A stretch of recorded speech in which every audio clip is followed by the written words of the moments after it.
Magandang araw po sa inyong lahat. Una sa lahat, congratulations sa inyong 9th church anniversary. 9 years is not just a number.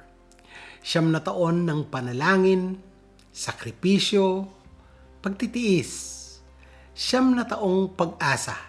At higit sa lahat, 9 na taon ng katapatan ng Diyos. Habang ipinapanalangin ko kung ano ang ibabahagi ko ngayong araw na ito para sa inyo, dinala ako ng ating Panginoon sa Isaiah. Ang sabi doon, enlarge the place of your tent. Stretch your tent curtains wide. Do not hold back.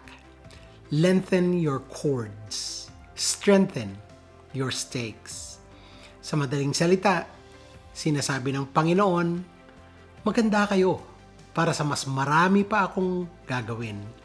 Mahigit 9 na taon na rin po akong nabigyan ng pribilehiyong makasama at makipag-partner sa ating mahal na si Pastor Ricky.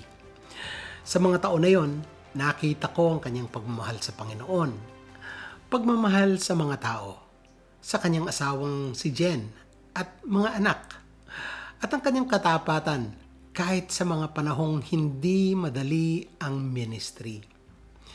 A few months ago, may inilagay ang Panginoon sa puso ko tungkol sa pagtatayo ng isang leadership school. Hindi ko makalimutan ang naging reaksyon ni Pastor Ricky nang maibahagi ko yon sa kanya. Biglang lumiwanag ang kanyang muka.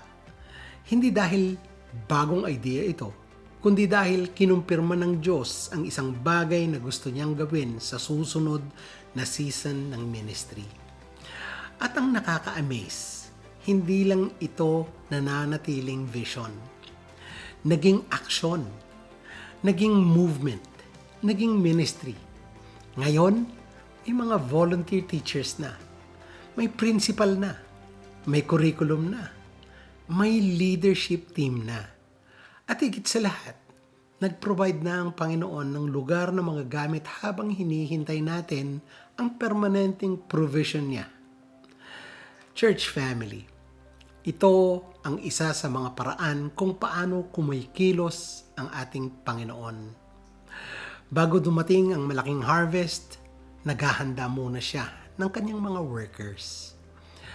Bago dumating ang expansion, pinapalakas muna niya ang pundasyon. Bago dumating ang paglago, nagre-raise muna siya ng mga leaders. Naalala ko ang sinabi ni Jesus sa Matthew 9, verse 37. The harvest truly is plentiful, but the laborers are few. Naniniwala ako na ang leadership school na ito ay bahagi ng sagot ng Diyos sa panalangin ito.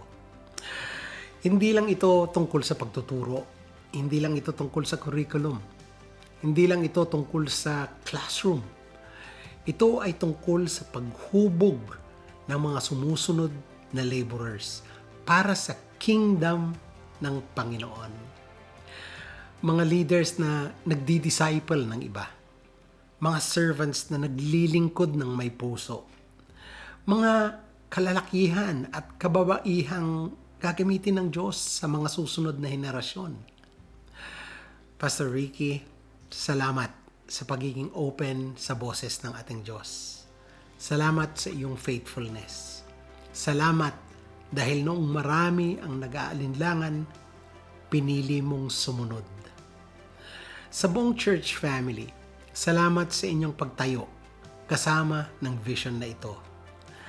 Habang ipinagdiriwang natin ang nakaraang 9 na taon, naniniwala akong ang Panginoon ay hindi pa tapos. In fact, parang ito pa lamang ang simula. The harvest is growing. The workers are being prepared. The tent is being enlarged. And God is not finished yet. Kaya ngayong ika-9th anniversary, hindi lang natin ipinagdiriwang ang nakaraan. Ipinagdiriwang natin ang future na inihanda o inihahanda ng Diyos. May mas marami pang buhay na maaabot. Mas marami pang leaders na mahuhubog. Mas marami pang disciples na maitataas. Mas marami pang kaluluwang makikilala ang ating Panginoong si Hesukristo. At sa lahat ng ito, glory, honor, and praise belongs to the Lord. Happy 9th anniversary sa inyong lahat. At naway patuloy na pagpalain ng Panginoon ang inyong church, ang ating Pastor Ricky at ang kanyang pamilya, at ang bagong season na kanyang inihanda para sa inyong lahat. To God be all the glory. Amen.